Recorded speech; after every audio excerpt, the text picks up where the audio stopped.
Down in front.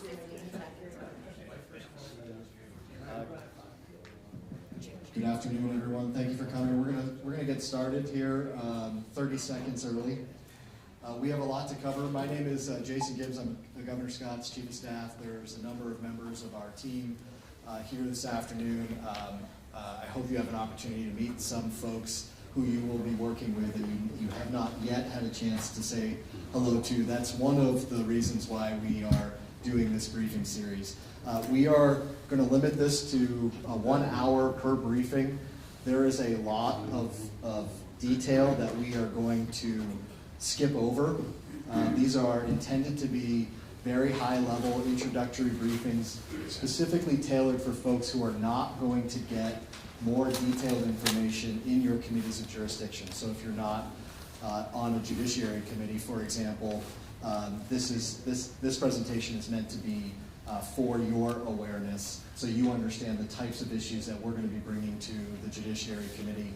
So when you hear about them over the course of the conversation in the legislature, you at least have a general understanding of where we're coming from and what our priorities are. But it's an hour, so we're going to keep moving. We're also going to try within that hour, in addition to covering a lot of ground, to create lots of opportunities, or at least a few opportunities for folks to ask questions, engage in dialogue. This is a legislator briefing.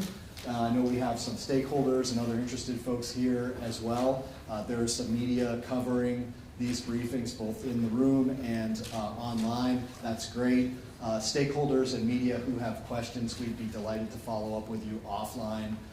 Legislators who have a question that we don't get to in detail tonight, or who think of a question when you're driving home tonight, or whatever the case might be. If for any reason we can provide you with more details or answer a question that wasn't asked, just let us know. We'd be happy to get you that information. So again, it's 1 hour. We're going to move pretty quickly. We're going to cover wave tops. It is introductory, and as the session goes on, we'll of course get into more detail in all these areas. I think with that covers all the basic introductory stuff. I'll turn it over to the Commissioner, who will lead us through the presentation. Thank you very much, Jason, and good evening, everyone. My name is Jennifer Morrison, and I'm the Commissioner of Public Safety.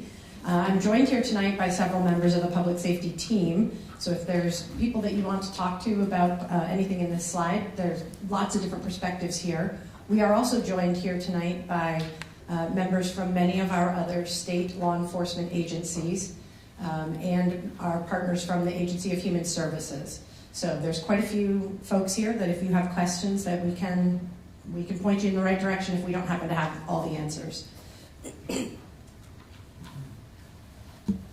So we're going to start with an overview of where we stand on the Governor's 10-point plan.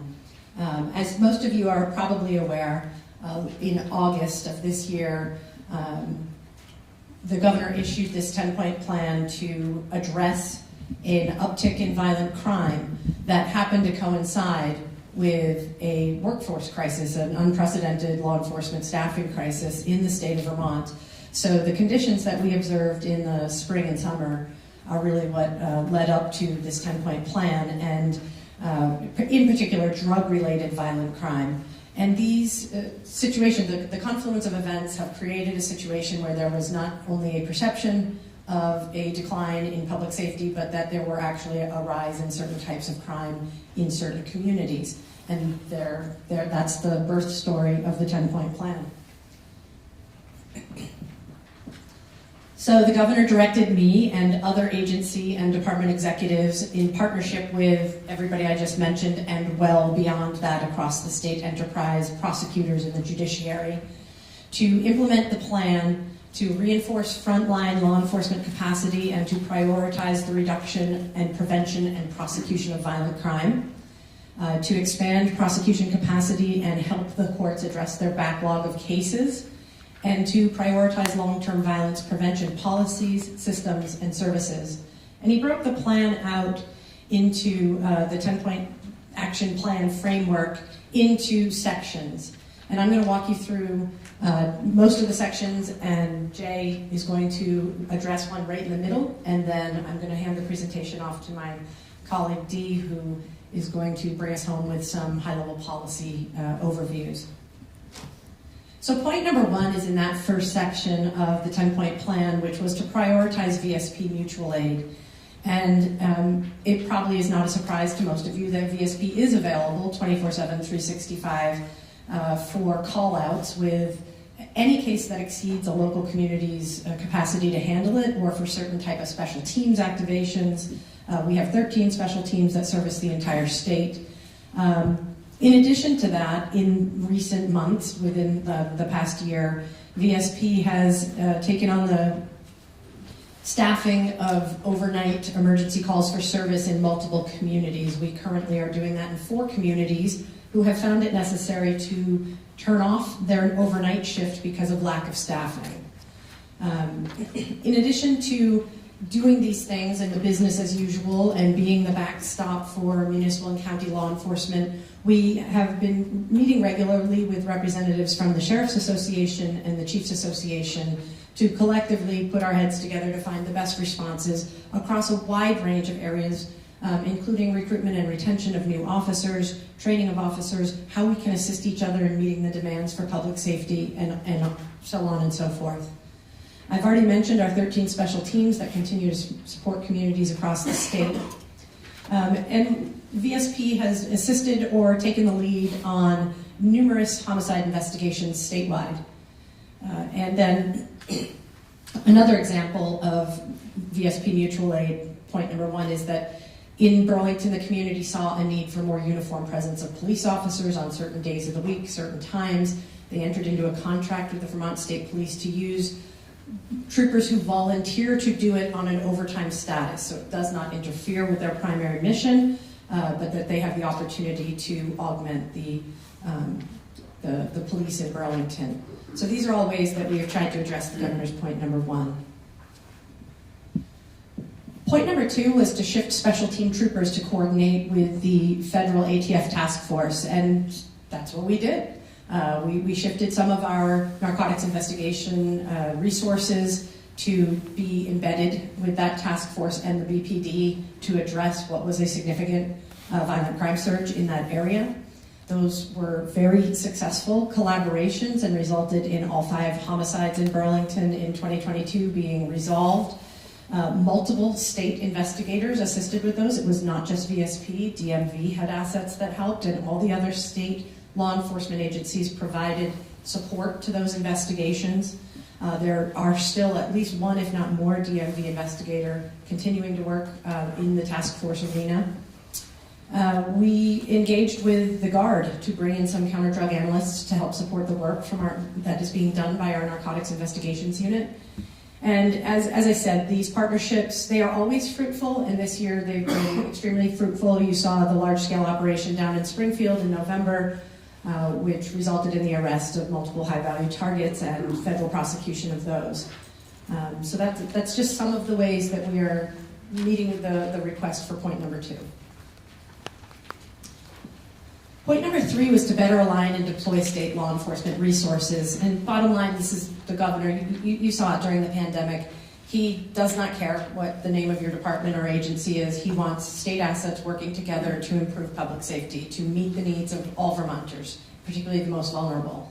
So we've been working quite diligently across Department of Liquor and Lottery, Department of Motor Vehicles housed within AOT, across the Agency of Human Services, across the Warden Service, to put our resources together and provide the best outcomes. I'll just give a little example of one. We now have it set up that all on-duty state law enforcement assets are visible. Like, everybody knows where every state asset that's on duty is, so a dispatcher can immediately decide which is the closest resource and who should go first, and then we can bring the right people in behind them if they're not the right one to handle the situation in the long term. But these are just some of the examples of bringing our leadership together at the operational and administrative level to find ways to be more efficient. A couple of examples that I've referenced in here. We found there were a couple types of investigations that we were doing concurrently with another law enforcement agency in the state, and it didn't need to be that way. It's just sort of how it had always been done. So we reduced some redundancies. And we really have upped our game in terms of communication with state partners, again, by being visible, but also by meeting together regularly and making sure everybody has visibility into each other's priorities. Point number 4 was to augment the state law enforcement workforce, and I'm happy to say that this has morphed into an idea that is going to be enterprise-wide across the state, because it is not just law enforcement and first responders who are having significant staffing shortages. The Human Resources Department is working on a returnship program that would allow people who have left service to state government to return and not impact their pension or whatever the reason is that they might not want to return.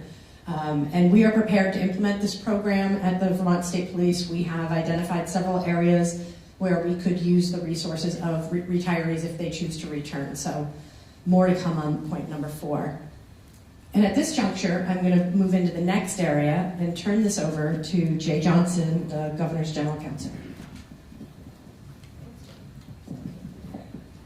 Hey, Commissioner, just briefly, I know we're trying to roll, but I'm wondering if we should pause and take a few questions on that portion of the presentation. We can keep rolling. Okay, let's keep rolling. Thank you, Commissioner. I am Jay Hershing-Johnson. I'm Governor Scott's legal counsel. I work closely with Governor Scott's staff, but of course, during the legislative session, I'm available to answer questions and work with legislators who are interested in working with us on legislative proposals. In connection with the 10-point plan, what we decided to do is ask, essentially, the direction was, sorry, I'm not clicking, coordinate with the Attorney General to allocate prosecutorial resources effectively. And what we really meant by this was working with the AG's office and the state's attorneys and the U.S. Attorney's Office to best allocate and align prosecutorial resources across the state, similar to sort of what Jen was saying. We obviously have a 14-county system of prosecutors, and the AG's office has concurrent jurisdiction. So there are some areas where it's appropriate for the AG to maybe step in, handle major cases. So we worked a little bit with Attorney General Young to sort of re-energize the work of the Attorney General's Office Criminal Division and to sort of talk to them about how they might be allocating their resources in connection with major crimes prosecutions. We are really hopeful, and I'm very optimistic. We recently had a meeting today with Attorney General Clark, and I think she is going to continue their participation with us on the task force that Dee will be discussing. And I think that we are going to have a lot of areas where we can talk to the AG's office about prosecutions and use of the AG's office to augment prosecutorial resources across the state. We've also worked on restoring coordination between the AG's office and the VSP narcotics investigation units, particularly at the outset in the northwestern corner of the state. And at this point, I mean, the AG's office will largely defer to the state's attorney's offices if they're going to pick up a major prosecution. But if the Vermont State Police narcotics investigation units want to embed the AG's office, that is something that they are discussing with the AG's office at this time. So that is another way that we've been working in this plank of the plan. We are also working, we started a conversation with the judiciary to eliminate the judiciary's backlog of cases. Obviously, there's not a lot that the executive branch can do with respect to the judiciary's backlog. A backlog existed pre-COVID. It's much worse post-COVID for a number of reasons. But the problem, obviously, is delayed justice and accountability and service delivery for alleged offenders, including a growing DOC detention population, as well as delayed justice and restitution for victims and communities. So this is the impact of the backlog on the community violence issue that we have been concerned about. I think what we've realized is that all three branches have to recognize and address systemic issues that are causing the backlog. Two issues that were identified for us by the judiciary where we do intersect is in the DOC, which is handling a lot of remote proceedings. There are just some issues operationally that the DOC can't handle. They're not set up to be courtrooms. So how do we most effectively work with the judiciary and the legislature to address those issues? as well as, I mean, we have, that group has also identified a small group to identify or to work on some issues case by case, but there are some systemic issues that need to be addressed as well. We've also identified issues with competency evaluation orders, primarily the volume, which is causing a lot of the backlog, and is threatening essentially to undermine the system because we have a system where we effectively right now have one competency evaluator in person and a telehealth provider that is unwilling to continue service unless the state does something to reform its system, which creates a lot of volume. Competency, of course, is required before you can participate in a criminal proceeding. So, Jay, real yes. quick, on the competency issue and the vendor's frustration, but as a way of illustrating the challenges in the judicial system, can you explain a little bit more, like what our telehealth competency provider is most frustrated by? Well, so they're most frustrated, I think, and Commissioner Haas is here, could maybe answer some of those questions if I don't get it right, but I think what they're mostly seeing is that in Vermont, the volume of requests for competency evaluations is essentially overwhelming their ability to perform the work. So they, I mean, basically when you initiate a criminal proceeding, a defense attorney typically, or sometimes the court, will request a competency evaluation because they believe that their client is not able to effectively participate in the proceeding. You have to be competent enough to understand what's going on in the courtroom. This is a very low bar, but there are a number of reasons why the state's system simply facilitates those requests as a matter of a process, essentially, at this point. So we think that there's some improvements that can be made to the law, which will not have an impact on individual rights, but will have some impact on the current volume of requests. Another thing that's been particularly frustrating is some courts don't believe they have the authority to order medical records with a competency evaluation, and without medical records, an evaluator can't actually effectively evaluate competency. So some courts don't believe they have the authorities, some defense attorneys don't believe that they have an obligation to ask for them. So we just need, I think, a tweak to the law to ensure that courts will order medical records at the time they order a competency evaluation. We think that some of this may actually have an impact on the volume of requests that are made. So that's it, unless you have any questions on those two items.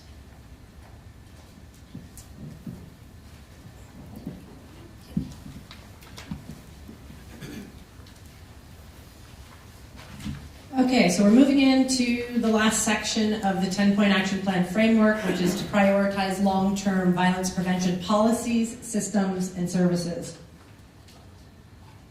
Point number 7 was to expand the role of the Fusion Center, the VIC, in Vermont, and I just want to make sure everybody's following the acronym. The VIC is the Vermont Intelligence Center. It serves as a fusion center, but we don't call it that anymore. And the VIC currently collects, analyzes, and disseminates intelligence information to identify, investigate, and prevent criminal activity, and also to prevent people and Vermont's critical infrastructure. So the intelligence side of the house is very robust and it's well built. And what we are trying to do is grow another side, another dimension to the VIC, which will work on trend analysis, like data analysis related not just to criminal activity, but also to other pieces of information that we have inside the state enterprise that could help us have effective situational awareness and intervene in situations or provide services in situations before they develop into a criminal justice encounter. We're going to talk a little bit more about that in the next slide, but basically we're trying to do the best we can to grow the capabilities of the VIC, to go beyond the receipt of intelligence streams of data and turn those into actionable items for the field, but also to now be able to do the very precise work of being able to deploy our diminished law enforcement and other social service resources in the most precise way possible. So to identify people, places, and behaviors based on data and direct the resources there. So we are moving in that direction. As you all know, it doesn't happen overnight, but we have a plan. So more to come on that. And point number 8, which I would say is, it's so big, this could be its own plan all by itself, point number 8. The governor has directed all relevant state agencies, departments, divisions, all the state assets to work together in the same model as the pandemic response. Again, no silos, everybody comes together. And the goal is to meet at least weekly to identify and track hotspots, repeat offenders, others known to law enforcement and social service providers, to swiftly deploy needed interventions and/or services, and to actively disrupt patterns and prevent interactions with the criminal justice system. So this strategy acknowledges that violent crime is a symptom, often a symptom of misguided policies or inadequate resources, inadequate coordination between programs and systems, and it's an acknowledgement that we cannot enforce our way out of a violent crime epidemic, okay, and the other factors that are wrapped up in this. So some of the examples of what we've done to be responsive to the governor's request to come together across the state enterprise and respond like we did to the pandemic. We have weekly meetings of the Public Safety Enhancement Team that I'm going to explain more about in the next slide. We've created a heat map. It's still under revision, but it is pretty exciting. I'm going to show you that too. We've met with the chiefs of the 8 hottest communities based on our heat map to ask them if this matches what they think is happening in their community. Yes, it matches. To ask them if they have a plan to address it, to try and gauge the level of interest in going further with the collaboration with state assets. And going further in that collaboration is being piloted with the town of Bennington. So we're in the process of a structured engagement process that will bring state assets from across the enterprise together, down with the local stakeholders, the local government, the governance, the hospital, the schools, and try to bring all these stakeholders together to develop problem statements and action plans to increase the public safety and access to social services in Bennington. So that work is ongoing right now, and we are planning to, the next big, shall we say, benchmark in that project is going to be a summit, a day-long summit, where we do a lot of the face-to-face talking and really getting deep into the action items and timelines and stuff. More to come on that.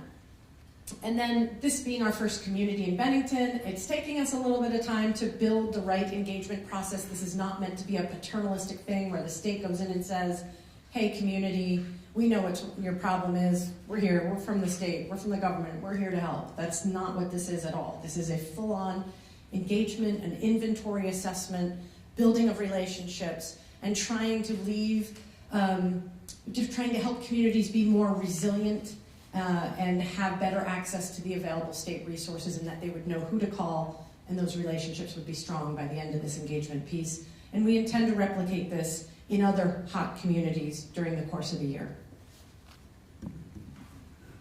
So what is the Public Safety Enhancement Team? Our goal is to reorient policies and improve coordination among programs and systems for better health and safety outcomes. So the agencies and departments that have been directed to apply the state's nation-leading pandemic response come together regularly to measure activity and respond in as near real time as possible, identify causal factors, and take action to prevent crime and better serve Vermont's most vulnerable. And the critical work of PSET is to identify hotspot communities, as I just mentioned, for prioritization to swiftly deploy needed interventions and/or services to actively disrupt patterns and prevent interactions with the criminal justice system. And the next slide is a picture of, whoa, where'd it go? Hold on. It's like my big reveal. The black button. I better let John do this or we know we're gonna have trouble.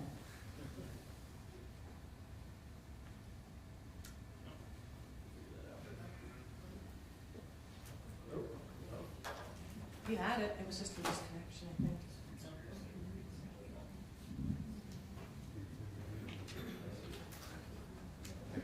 It's like the suspense is building.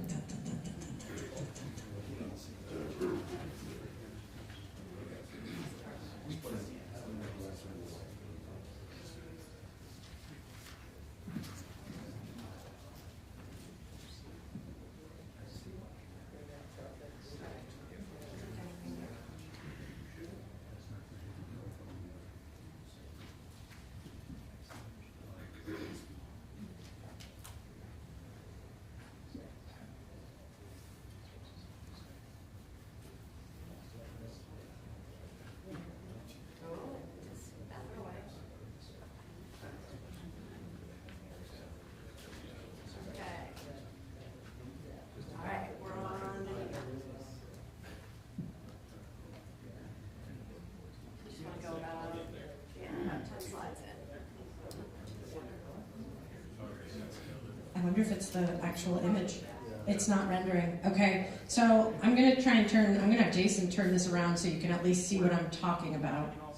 They have hard copies. Oh, you have hard copies. See, look at me. I could have kept talking.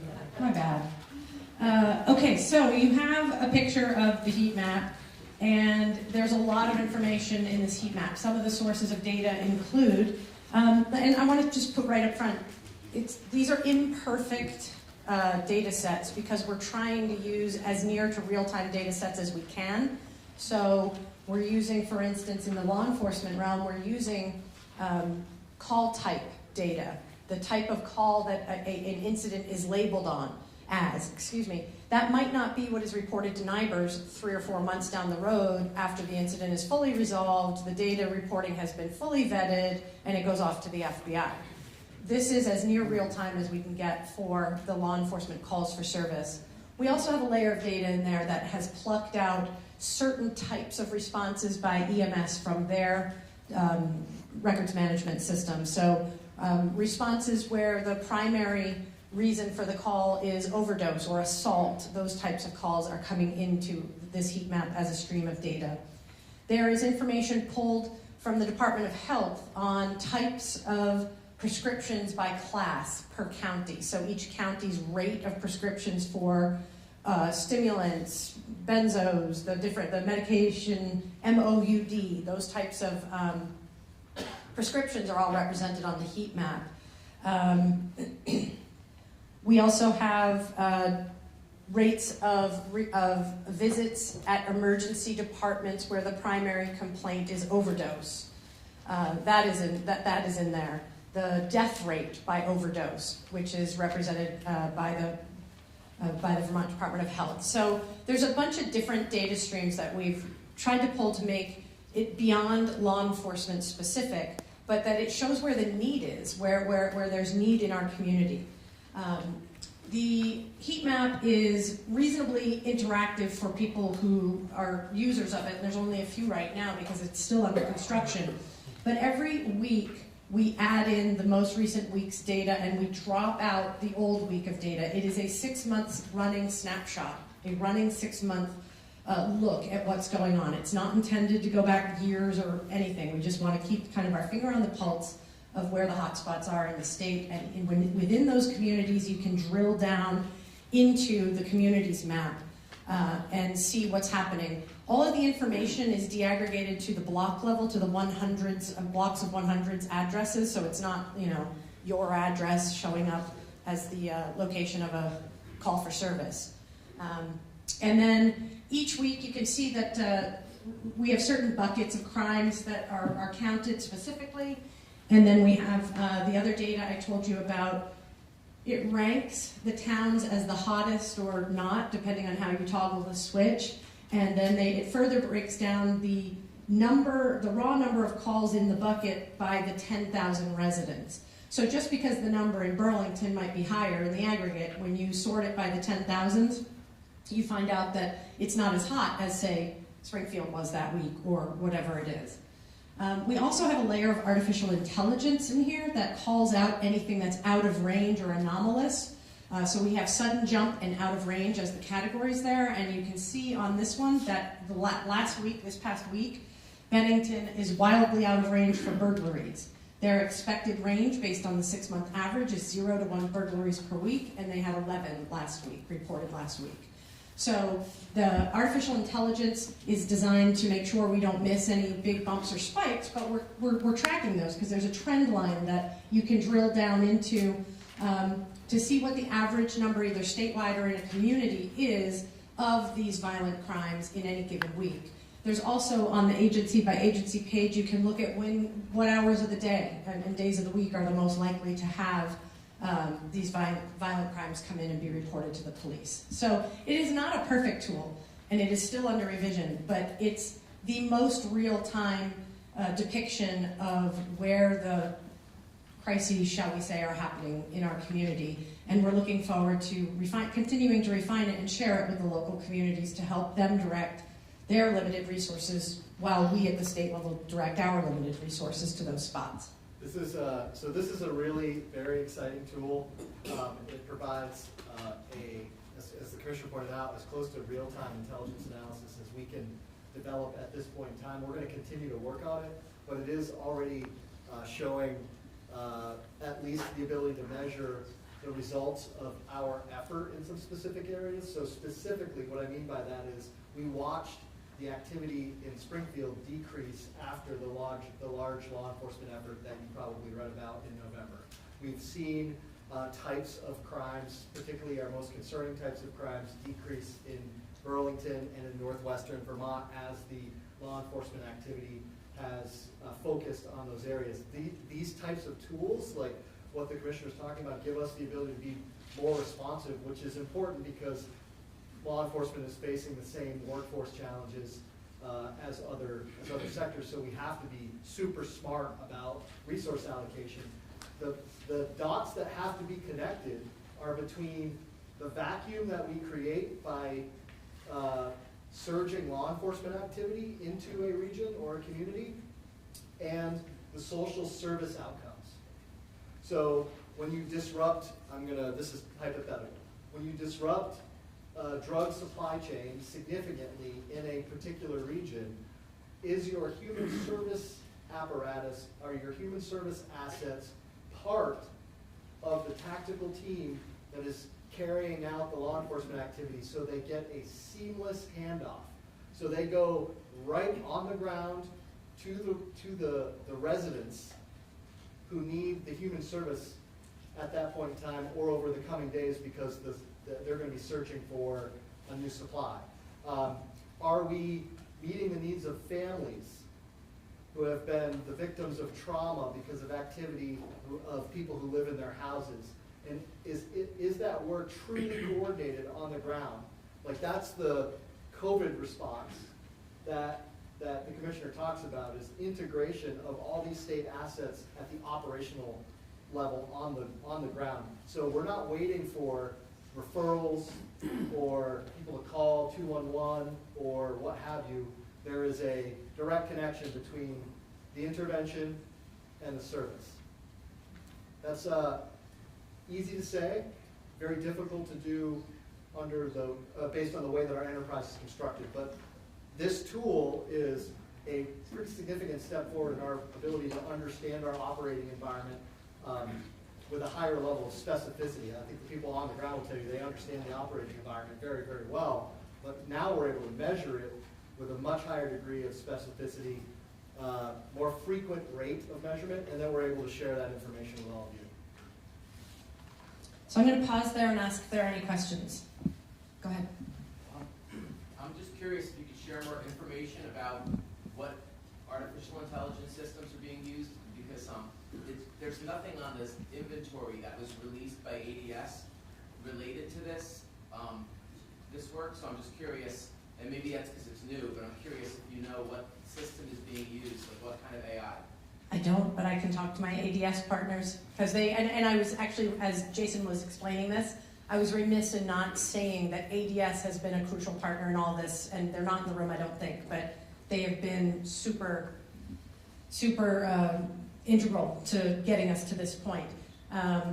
So, do you have a better answer? Representative, we'll find out for you for sure.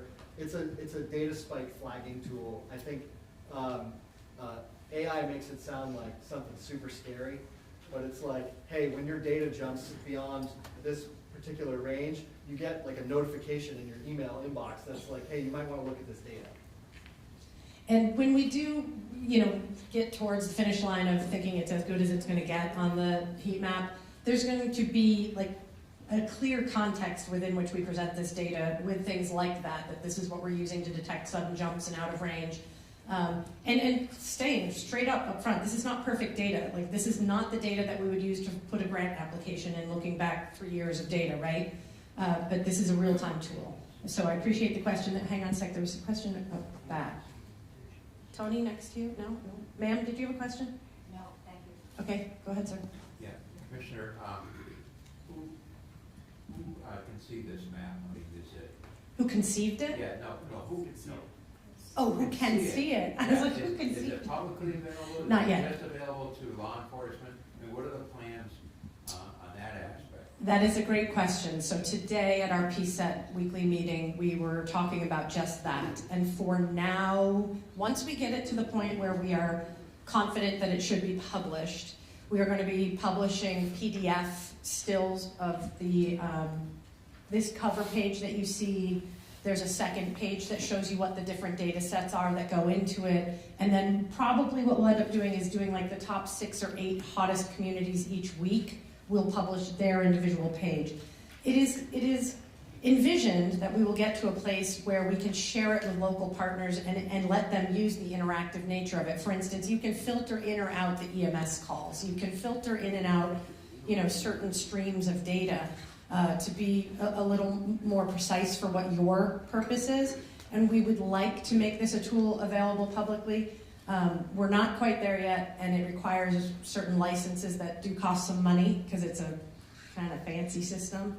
But we're working on it. So we're thinking stills first on a weekly basis that folks can come and look at, and then hopefully we can turn it public facing with an interactive, some features anyway. Jim, absolutely will be public eventually. Think along the lines of our COVID dashboard. That's the type of tool we're trying to make available to folks. So Listen, I appreciate the transparency. I would love to be able to get online and look for this information. I also know that, you know, even these larger communities listed are small in relative terms. In a few cases, can give you the wrong impression of a community, which can have a lot of other ramifications. So it's a great tool. Yeah. Oh, we're still the safest or second safest state in the nation. So let's be clear, we are a medium city in the big landscape. Well, I'm not moving to Rutland this week. Maybe Well, Chittenden, but not Rutland. maybe Chittenden, but anyway, so the heat map, more to come on that. If there was some reason why you had a specific need that you wanted to talk more about that, we're not to the final public-facing phase, but I could certainly jump on a meeting with you and share screen, etc. Yes, ma'am, go ahead. So that was my question, but then a follow-up to that is, what's your time frame on having this available to the public? Is it like a month? Is it 2 months? Where do you think you need it? Without consulting with the ADS folks who are the brains behind the operation, like we're like, give me this, give me that, can you show it this way, blah, blah, blah, and they're like, yes. 60 to 90 days, but I can't promise without talking to the brains of the operation. Thank you. You're welcome. Yes, sir. I'm going to stand up so it doesn't appear that I'm hiding behind this gentleman here. Christy Morris, our representative from Springfield. You mentioned Springfield a couple of times now, and I just want to give a huge shout out and kudos to the coordinated effort from the different agencies to respond to critical situations in communities such as ours. And the flashbang approach was beautiful, made for TV, and I can only compliment the officers and the agents that responded. And it's a coordinated effort such as this that is going to be the only answer. Because towns can't do it themselves, communities can't do it themselves, and police agencies can't do it themselves. So I want to thank you for the effort, and I want to thank the officers and department heads that responded. Thank you, sir. The colonel's here, and I'm sure he'll pass that along. I want to take that opportunity to say, right, we can't enforce our way out of this, right? So it has to be a team effort. And imagine it was a beautiful operation. It was a beautiful operation, and it's one of many that happen each year. But Imagine this happens again in 3 months. Similar situation, same law enforcement action. Imagine that that is followed directly on the heels of, as the cops are rolling out of town, AHS and all of their social services are rolling into town, and maybe we've got EMS providers who can provide medication-assisted treatment in the absence of that in the local community, and maybe we've got signing up for economic services and trying to help people get their life together at that critical moment in the wake of a disruption of the drug supply. Like meeting people where they are with as many resources that the state can bring to bear. And amplifying that by being in such close contact with the local partners that they bring their services and we are meeting people where they are in their community in the wake of a major incident. So that's sort of where we're driving towards, is to acknowledge that we can't enforce our way out of this. We know we have to enforce vigorously, but we have to be holistic in the way we respond to communities, because at the end of the day, we're just going to keep kicking in doors and taking off drug dealers until the demand for drugs drops or goes away. Go ahead, sir. To follow up on what you just said, when you roll into these communities with all these agencies to help folks, what are the results of that? Do they want help? Do they get the help? Do they act appropriately with the help? And in the future, do they recover from what they are involved with and become productive citizens, or is it a waste of time? Can't answer it because we haven't quite achieved the vision yet. But of course, we would have metrics built into anything we do, because if the juice isn't worth the squeeze, then we're not going to keep squeezing, right? You know, I spoke about Bennington and this community engagement piece, and that really is what the lead up to this summit that I described is about. It's about assessing the willingness and the capability of the local community to really honestly inventory their own opportunities, but gaps as well. Likewise on the state side, we have been going through a months-long inventory of what can we bring to the table in these local communities. And the work up to that actual summit is where a lot of this work happens, of assessing the willingness and the ability to make changes that are going to be impactful and make communities healthier and have a stronger social fabric in the wake of it. It's not like we're going to go into a town, walk in for a day-long summit, and roll out and never talk to them again. We're trying to figure out a way to walk alongside them, to amplify all the available services, and then build stronger relationships between local and state resources. You'll see, you will see, we do track key performance indicators in all of our major areas of operation. So in the substance abuse space, for example, we are tracking on a regular basis, at least weekly, what the overdose rates are, what the incidents reporting to ERs are. So we can, among other recovery and revitalization metrics, we'll cover more of those in the healthcare conversation that we'll have. But you're asking exactly the right question that every legislator should ask in every single policy area, which is, what are you going to measure to demonstrate results? If you ask all of our people that, it would be helpful, and it would help us continue to cultivate, I think, pockets of excellence in public service. There are a number of them across state government that we can all be very proud of, but it's always a work in progress. Number one. Number two, there are still some areas that don't really measure output. They just measure the work that we're doing by how much we're putting in. Yeah, which I don't care. And so, but you're asking the right question, and we do have key performance indicators in substance use and other recovery work. We'd be happy to share those with you. Thank you. Go ahead. Hi, my name is Joe Andriano. I'm a representative from Rutland District. And I'm sorry, I came in a few minutes late, so I guess it's possible this was covered. But I come from a very rural area, and there is a perception, and whether or not this perception is true, I don't know because I haven't looked at the data. But there's at least a perception that if you call 911, you'll get lucky if someone shows up an hour later. And so I'm wondering whether that perception is true. I guess number one. Number two, where are some sources of data that we could look at to see what the realities are when it comes to response times in rural areas of our state? And if that perception is true and the data does bear that anecdotal observations out, what things are we doing to try to get response times to be better in rural areas? If you really are out on your own, if you're in the middle of nowhere and someone breaks into your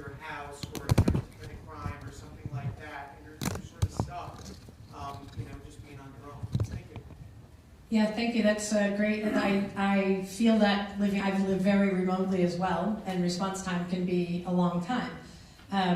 We do measure response rates.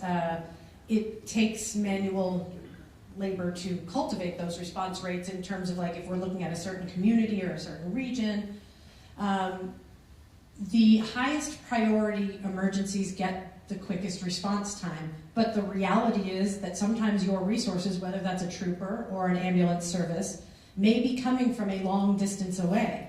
They maybe received the call while they were asleep in bed at night, have to suit up, gear up, get in the car, and drive to your location. So if you tell me that there's an hour response time, I'm going to say, yep, that's possible in many circumstances. It is the nature of living in a rural area across the country, not just Vermont. I'd be remiss if I did not point out that we have 50 vacancies amongst our sworn ranks in the state police. That's a lot. 50 out of 330 is a lot of vacancies.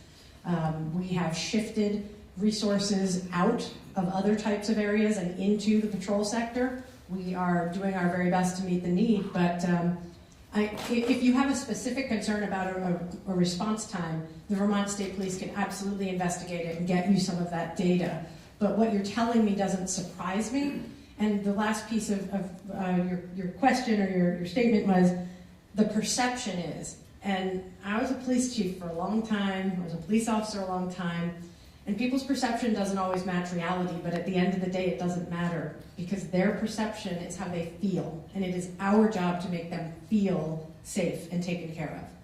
So perception and reality don't always match, but we have to be really dialed into what people's perceptions are. We'll make a note to follow up on specific towns. On the specific Yeah, or if you want to contact me and ask about specific towns, then I can find someone to get that data. You can't all ask me at once. Jen, in the interest of time, we should Pass move it to D. Yep. So the last 2 points on the governor's 10-point plan relate directly to my colleague Dee Barbic, reconstituting the Violence Prevention Task Force by executive order. It's been done. And point number 10, John, can you advance? Was appointing a director of violence prevention, and it is my great pleasure to introduce you to Dee Barbic. Yay! You get the only applause. Thank you. So as Jen mentioned, I was recently appointed as the Director of Violence Prevention, and with that I oversee the Violence Prevention Task Force, which was reconstituted in the end of the summer, beginning of the fall this year.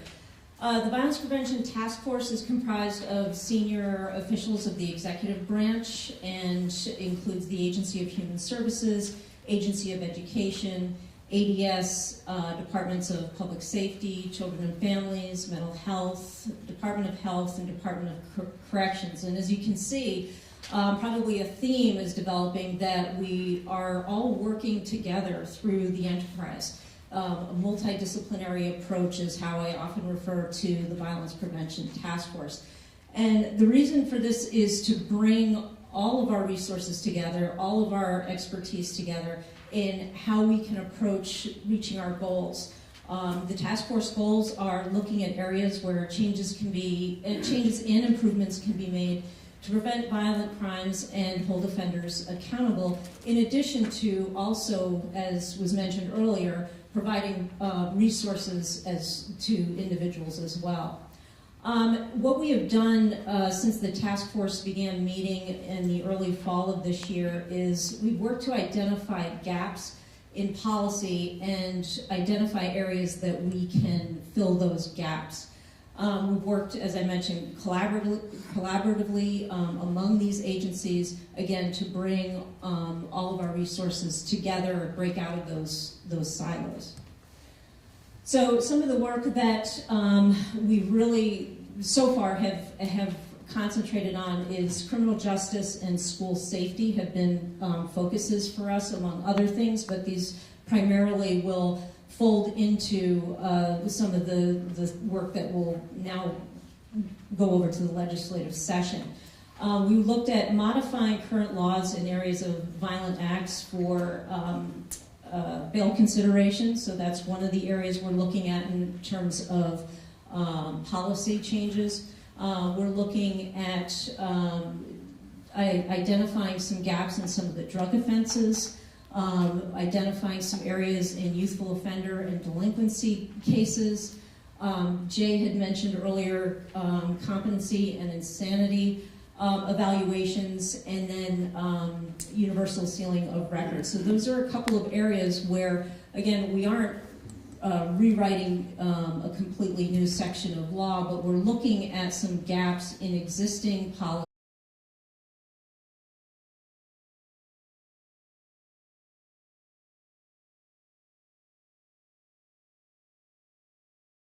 is updating school drill requirements to include options-based response drills, having schools have all hazards emergency operations plans. They are required to at this point, but what we're asking for is to enhance that to meet, that their emergency operations plans meet a template that is provided through the Vermont School Safety Center. Looking at schools, requiring that schools have controlled access and visitor management so that exterior doors of schools are locked and anybody coming into the school has to check in so we're aware of who's coming into the school buildings. And then behavioral threat assessment teams. And I want to just go into a little bit more detail about this part. The behavioral threat assessment teams, we're looking at requiring that for supervisory unions and school districts. And what a behavioral threat assessment team is, it's embedded into a district, in our case in Vermont, what we're moving toward. And it's a multidisciplinary team made up of school administrators, school counselors, mental health professionals, teachers, could be coaches. And these teams look at if there's a threat of violence or self-harm that becomes apparent or known within the school. That team does an assessment of that threat and determines, what level this threat rises to. Is it a serious threat, or is it a minor threat? Is it a threat to others? Is it a threat to self-harm? And then that team works to with that individual student and develop a comprehensive plan to work with that student, and provide resources, whether that be mental health or counseling or mentoring. But each individual threat assessment that's done, an individual working plan is developed that team develops for that individual student. And the idea here is to bring that student into the school community, into the fold of the school community. And that's really important for a number of different reasons, but initially, the first part of that is instead of responding to threats, we're looking at preventing any threatening actions happening. So we're trying to get this at the earliest possible point in time and work with that student, providing resources that are available for us to, again, bring that student into the community fold. So that's a little bit about what behavioral threat assessment teams are and what that process is. But that's another thing that we're looking to require of schools as part of the work that we're doing with policy.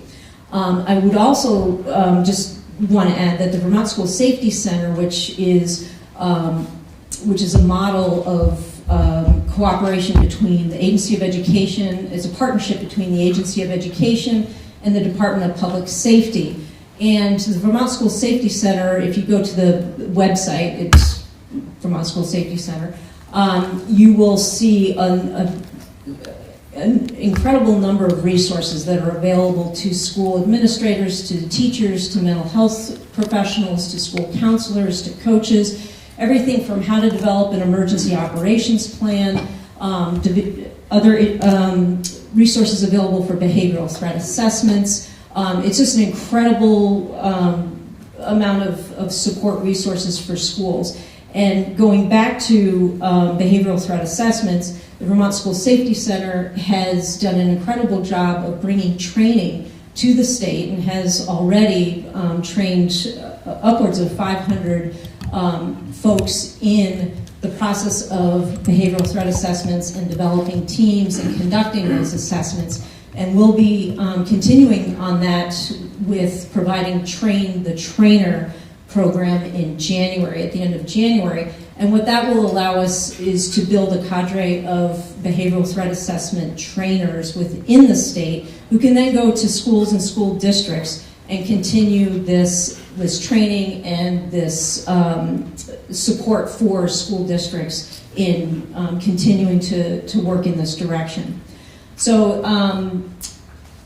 that is, in a very short nutshell, the work that we've been doing with the Violence Prevention Task Force and some of the key areas that we've been focusing on so far since we've been meeting since the fall. Yes? I have a question regarding the school safety piece of it.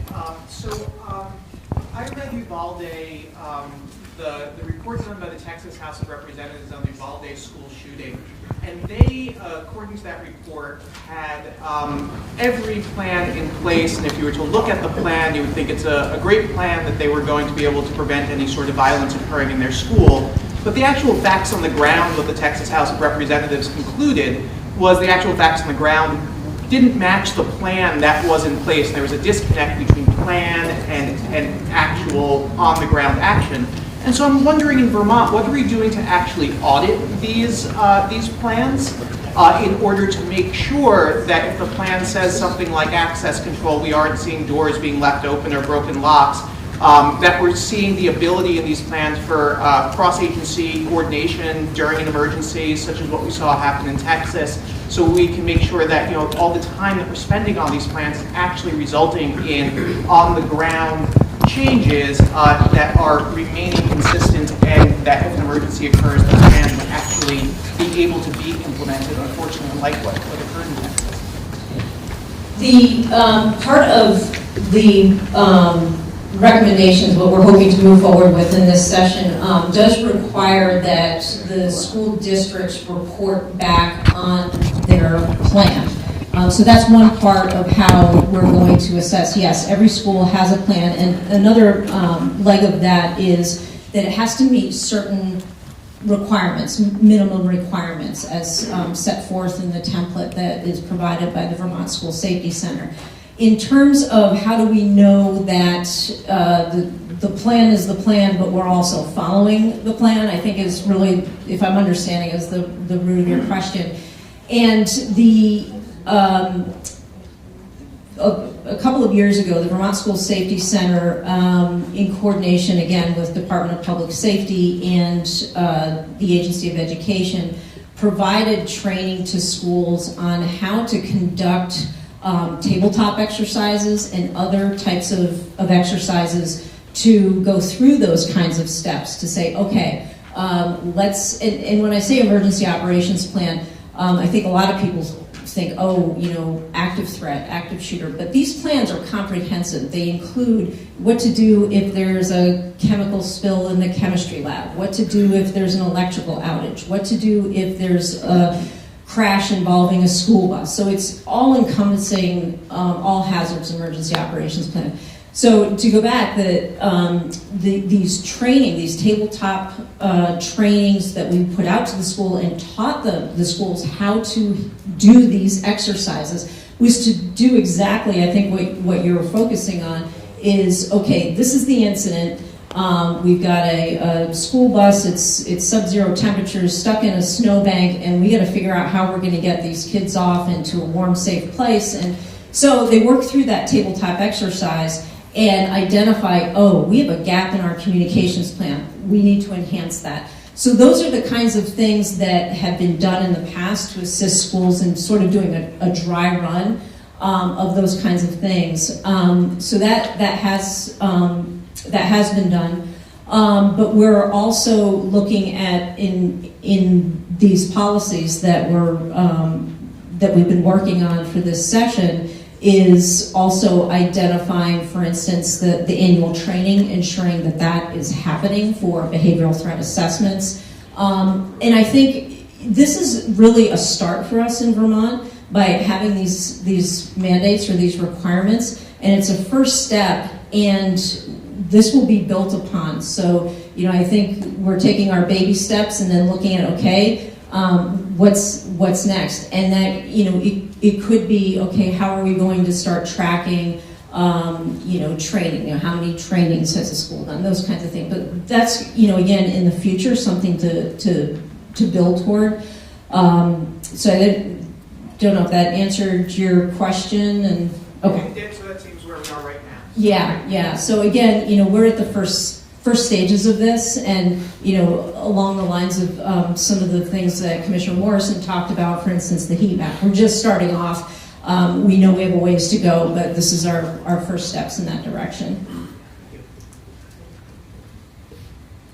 We're at 5:15.